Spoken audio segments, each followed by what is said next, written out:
લોભ્યો હોય ત્યાં તું તારા ભૂખ્યા નથી રહેતા। જો કે અભણ માણસો સાથે છેતરપિંડી કરનારા લોકો તો ઘણા છે, પરંતુ શિક્ષક તરીકે છેલ્લા કેટલાય વર્ષોથી કામગીરી કરનાર સાબરકાંઠાના હિંમતનગરના બેરણા ગામના મિતેશ પટેલને 3 વર્ષ અગાઉ હોટલનો ધંધો હતો, પરંતુ જો કે આ સમયગાળા દરમિયાન સુમિત રાવલ નામના યુવક સાથે મુલાકાત થતાં તેમને અમદાવાદ મ્યુનિસિપલ કોર્પોરેશનમાં 63 કરોડનું ટેન્ડર અપાવવા મામલે મુલાકાતો યથાવત રહી। સાથોસાથ સુમિત્રા વાલે ગાંધીનગરમાં સીએમ હાઉસ તેમજ સચિવાલયમાં અંગત ઓળખાણ હોવાનું કહી મ્યુનિસિપલ કોર્પોરેશનનું કરોડનું ટેન્ડર અપાવવા મામલે 1 કરોડ 5 લાખ રૂપિયાની રકમ મેળવી હતી, જેમાં મિતેશ પટેલે ડુપ્લિકેટ ટેન્ડરની કોપી બતાવી સુમિત રાવલે તબક્કાવાર પૈસા મેળવ્યા હતા। જો કે 1 કરોડ 5 લાખ રૂપિયા આપ્યા બાદ 2 વર્ષ સુધી કોઈપણ પ્રકારનું ટેન્ડર ન મળતા આખરે મિતેશ પટેલે તમામ રકમ પરત બાકી હતી।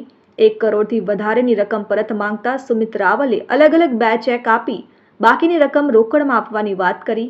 જો કે નક્કી કરેલ તારીખે મિતેશ પટેલ સુમિત રાવલના ઘરે પૈસા મેળવવા જાય છે ત્યારે જ ખબર પડે છે કે સુમિત રાવલ કેટલાક દિવસ પહેલા જ લંડન પહોંચી ચૂક્યો છે। મારું નામ મિતેશ કુમાર પટેલ છે। હું હિંમતનગર તાલુકાના બેરણા ગામનો વતની છું। મારા ફાધરનો 3 વર્ષ પહેલાં હોટલનો બિઝનેસ હતો સહકારી ચોકડી પર, જે પેપે પિઝાના નામથી ચાલતો હતો। મારા ફાધરના પાર્ટનર એટલે સંદીપ રાવલ, હું એમના કોન્ટેક્ટમાં આવ્યો। એમને મને એમના સંબંધીનો કોન્ટેક્ટ કરાવ્યો, જેનું નામ સુમિત રાવલ છે। સુમિત રાવલ મારી જોડે એક ટેન્ડરની કોપી લઈને આવ્યો અને જે ટેન્ડર એએમસીનું હતું એને કહ્યું કે આમાં તમે ઇન્વેસ્ટમેન્ટ કરો તો સારું એવું વળતર મળશે। તો હું એના વિશ્વાસમાં આવ્યો અને વિશ્વાસમાં આવીને થોડા કરીને મારા જોડેથી 1 કરોડ 5 લાખ રૂપિયા લઈ ગયો। આના પછી ઘણો ટાઈમ ગયો, ઘણા ટાઈમમાં ઘણા ટેન્ડર બી પાસ થઈ ગયા। મારી જોડે મારા નામથી કોઈ ટેન્ડર પાસ આવ્યું નહીં, એટલે મેં એને કીધું કે હવે મારા પૈસા મને રિટર્ન આપો। તો એને મને ચેક આપ્યા અને ચેક આપીને કીધું કે 7 તારીખે મારા ઘરે આવીને તમે પેમેન્ટ લઈ જજો। જ્યારે હું એના ઘરે પૈસા લેવા માટે ગયો ત્યારે મને ખબર પડી કે સુમિત તો કેટલાક ટાઈમથી લંડન ભાગી ગયો છે। આ મામલે મેં અમદાવાદ ક્રાઇમ બ્રાન્ચમાં ગુનો દાખલ કરાવ્યો છે અને પોલીસવાળાને મારું નમ્ર નિવેદન છે કે આવા છેતરપિંડી કરનારાઓ ઘણા બધા છે અને મારા જેવા માણસો ઘણા આવા લોકોથી ઘણા હેરાન છે। અત્યારે હું જે આર્થિક પાયમાલ થઈ ગયો છું અને મારું જે અત્યારે ફાઇનાન્શિયલ કન્ડિશન જે ખરાબ થઈ છે એ સુમિતના લીધે થઈ છે। તો પોલીસવાળાને મારે નમ્ર નિવેદન છે કે આવા લોકો વિરુદ્ધ ગંભીરતાથી તપાસ કરે અને તપાસ કરીને આવા છેતરપિંડી કરનારાઓની સામે કડક કાર્યવાહી કરે।